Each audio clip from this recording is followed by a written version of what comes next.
Olá! Nesse encontro de hoje, a gente vai conversar um pouquinho sobre o cálculo do 13º salário, tanto proporcional como para quem trabalha o ano inteiro. Vou trazer aqui como que você faz essa conta na prática, vocês vão ver que é muito simples. Vou trazer também algumas questões sobre remuneração variável, sobre a base de cálculo, para deixar tudo bem claro, esclarecer qualquer dúvida que você ainda possa ter aí sobre o 13º salário.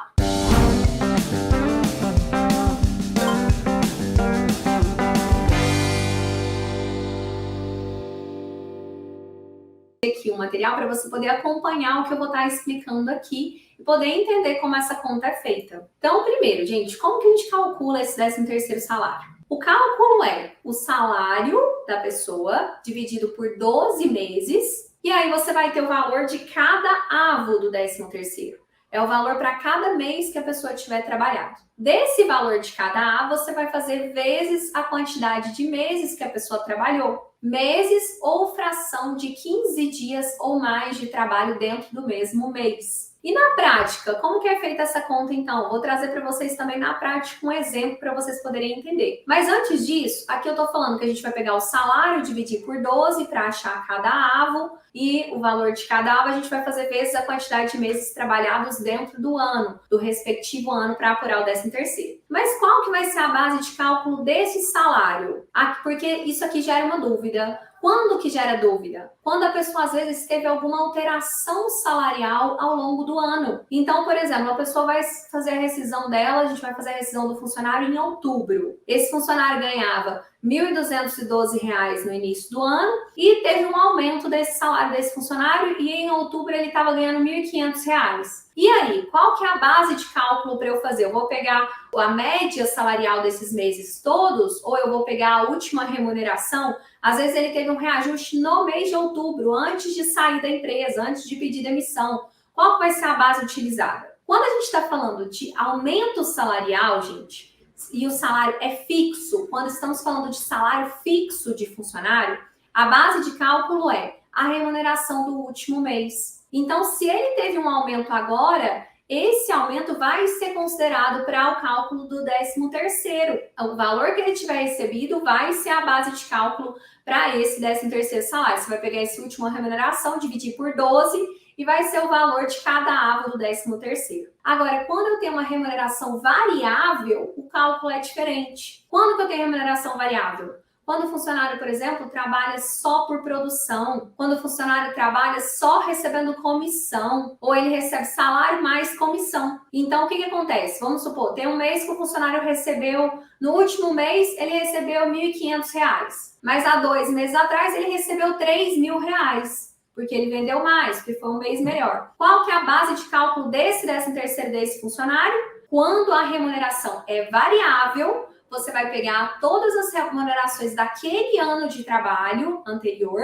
Então, por exemplo, se a gente está falando do mês de outubro, vou pegar todas as remunerações de janeiro até outubro e vou dividir pela quantidade de meses. Se ele saiu depois do dia 15 de outubro, por exemplo, trabalhou os 15 dias em outubro, vai dar 10 meses, 10 avos. Então, eu pego todos aqueles salários dos 10 meses, somo todos eles, divido por 10, eu vou ter a média salarial desse funcionário de cada mês. Essa média salarial vai ser utilizada para eu calcular o valor do 13º. Eu pego o valor dessa média, divido por 12 meses, eu vou ter o valor de cada avo, e aí eu faço novamente vezes a quantidade de meses trabalhados. Aqui só para a gente esclarecer, então, com relação à primeira parte dessa base de cálculo. Na prática agora, vou aumentar essa telinha aqui do lado, gente, ó. Essa telinha aqui desse lado. Tá do lado de cá, ó, gente. Essa telinha aqui. Eu vou aumentar para vocês poderem entender como que eu fiz esse cálculo. Que aqui dá para você ver o cálculo, então acho que vai ficar mais fácil para quem ainda tem dúvida. Vamos supor que o funcionário foi admitido no dia 14 de março de 2022,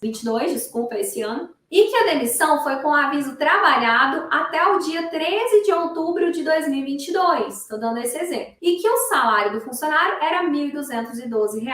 Então, primeiro, para eu achar o valor de cada mês de 13º, eu vou pegar os 1.212 de salário e vou dividir por 12 meses. Eu vou ter o valor de R$ 101 por cada mês, ou fração com 15 dias ou mais que foi trabalhado dentro de cada mês. Então, quantos meses que eu vou ter aqui? Se ele entrou 14 de março, gente, eu vou ter março, porque em março deu mais do que 15 dias, deu 15 dias ou mais. Então, março é considerado um avo para a nossa base de cálculo. Abril, outro mês, maio, junho, julho, agosto, setembro. Por que eu não vou contar outubro? Ele saiu dia 13 de outubro, não foi? Dia 13 de outubro não deu 15 dias dentro do mês de outubro. Então, eu conto só até setembro, que vão dar 7 dozeavos. Então, vou fazer 101, que é por mês, cada mês trabalhado, vezes 7 meses, ou fração com 15 dias ou mais, vai dar R$ 707 de 13º. Eu trouxe outro exemplo aqui do cálculo para quando a gente tem um aviso prévio indenizado, para vocês verem que muda a conta. Por quê? Sobre o aviso prévio indenizado também incide 13º. Então, lá no termo de rescisão, além do 13º proporcional, a pessoa também vai receber o 13º sobre o aviso prévio indenizado. Como que ficaria essa conta? Se eu tenho uma admissão dia 14 de março, a demissão com o aviso indenizado feita no dia 13 de outubro, tá vendo que é a mesma situação do exemplo anterior, só que no caso anterior, ele tinha recebido o aviso dia 13 de setembro, 14 de setembro. Trabalhou durante o aviso prévio e saiu no dia 13 de outubro. Nesse exemplo, ele recebeu o aviso no dia 13 de outubro e o aviso foi indenizado. Ele não trabalha esse aviso. Qual que é a conta? Os 1.212 de salário dele, que é o tanto que eu tô dando de exemplo que ele recebe, gente. E se o salário dele fosse R$ 2.000? Nossa base de cálculo seria R$ 2.000 dividido por 12. Nesse exemplo meu, estou considerando os 1.212. Dividido por 12 vai dar 101 por mês, ou fração de 15 dias ou mais. Março, tem mais de 15 dias trabalhado? Tem. Então, março é um mês. Abril, tem mais de 15 dias trabalhado? Sim, 2 avos. Maio, junho, julho, agosto, setembro. Novamente. Então, deram 7 dozeavos. Setembro. Outubro, ele vai receber mais um avo? Não. Por quê? Porque o aviso foi concedido no dia 13 de outubro. Não deram 15 dias ou mais. Então, são só 7 dozeavos, que foram os avos que ele vai ter direito a receber. O 101 vezes 7 vai dar os mesmos 707 de 13º proporcional. Mas, além do 13º proporcional lá no termo de rescisão, o funcionário também vai receber o 13º sobre o aviso prévio indenizado. Como que é feita a conta? Do dia 13 de outubro até 12 do 11, que é o mês do aviso projetado, quantos avos a mais que ele vai ter trabalhado? Quantos avos a mais que ele vai ter direito do 13º? 1, porque quer dizer que dentro de outubro vai ter dado mais do que 15 dias, gente? Do dia 1º a 31 de outubro, ele estava registrado, então deu mais do que 15 dias, um avo. E novembro? Deu um avo a mais? Não, porque a projeção do aviso foi até dia 12 de novembro. Não deram mais de 15 dias trabalhados. Então, por isso, o mês de novembro não conta. Fica só um avo no aviso projetado. E aí tem mais os R$ 101 do 13º sobre o aviso prévio indenizado.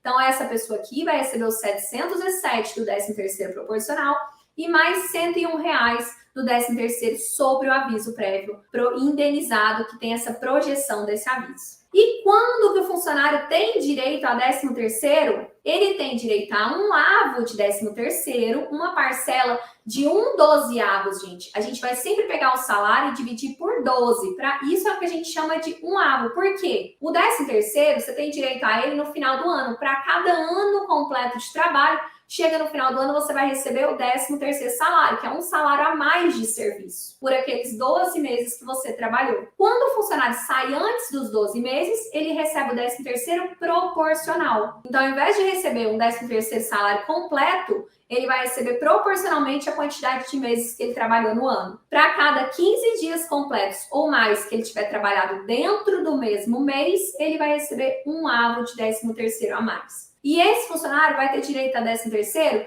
tanto no contrato de safra, como em qualquer outro tipo de contrato determinado, como nos contratos indeterminados e até no contrato intermitente. A diferença é que no contrato intermitente, o 13º vai ser pago por hora. A cada fim de cada período trabalhado, a pessoa já vai receber o 13º proporcional daquele período. Então, o 13º não vem na rescisão, no caso de um contrato intermitente. só daquele período realmente. É diferente o cálculo, gente. Em regra, todos esses tipos de contratos, a pessoa vai ter direito ao 13º. E se ele foi demitido, continua tendo direito? Sim, vai receber o 13º proporcional. E se ele pediu demissão, continua tendo direito? Sim, vai receber o 13º também proporcional, mesmo se for um pedido de demissão. Quando que ele não tem direito ao 13º, isso até pode ser discutido judicialmente, gente. Mas, via de regra, quando ele perde o direito ao 13º, só nos casos de demissão por justa causa. Agora, pedido de demissão ou demissão, independente da forma de contratação, ele vai receber o 13º dele. E até quando que o empregador pode pagar o 13º? Isso é outra dúvida que a gente sempre recebe muito. A primeira parcela desse 13º, ela pode ser paga entre o mês de fevereiro até o último dia útil de novembro de cada ano. O empregado pode pedir para receber o 13º junto com as férias, desde que ele faça esse pedido em janeiro daquele mesmo ano. Então, começou o ano, o empregado quer receber o 13º junto com as férias dele, ele tem que comunicar ao empregador em janeiro, para ele ter esse direito garantido. E aí ele recebe a primeira parcela junto com as férias dele. E se ele não tiver comunicado nada para o empregador? Ou então em fevereiro ele quer comunicar? Vai adiantar? Não, passou do prazo. Aí quem vai definir é o empregador, que vai ter até o último dia útil de novembro para pagar a primeira parcela do 13º, que é a metade do que o funcionário teria direito sobre o ano trabalhado. Se ele tiver entrado em março, por exemplo, entrou dia 1º de março, ele vai ter direito aos 10 meses. O mês de janeiro e fevereiro ele não tem direito. Entrou dia 1º de julho, por exemplo, ele vai ter direito só aqueles meses de julho em diante até dezembro. Os meses anteriores ele não tem direito. É muito comum, gente, na prática, que o empregador pague o 13º, a primeira parcela, no mês de novembro, justamente porque ele tem até o último dia útil de novembro para fazer esse pagamento. A segunda parcela tem que ser paga até o dia 20 de dezembro do ano trabalhado. Então, naquele ano, até 20 de dezembro, tem que ser pago o 13º. O empregador pode deixar para pagar 13º no ano seguinte? Não, não pode, gente. A segunda parcela até 20 de dezembro, a primeira parcela tem que ter sido até o último dia útil de novembro. Bom, gente, eu espero que tenha ficado claro, que tenha dado para entender um pouquinho aqui desse cálculo do 13º salário. Se você ficou com dúvida, volta, assiste de novo a parte que eu mostro aqui como é feito o cálculo, que é muito simples realmente. E acho que aqui deu para esclarecer todos os pontos polêmicos. Tanto a remuneração variável, quando tem alteração de salário no meio do contrato de trabalho, quando a pessoa pede demissão ou é demitida antes de completar o ano também. Então, espero que vocês tenham gostado. Qualquer dúvida, deixa aqui nos comentários. Não esquece de se inscrever aqui no nosso canal para continuar acompanhando as nossas informações, acompanhando sempre conteúdos atualizados sobre o direito do agronegócio também. E espero que vocês tenham gostado. Deixa um curtir no vídeo. Um abraço, tchau, tchau, obrigada!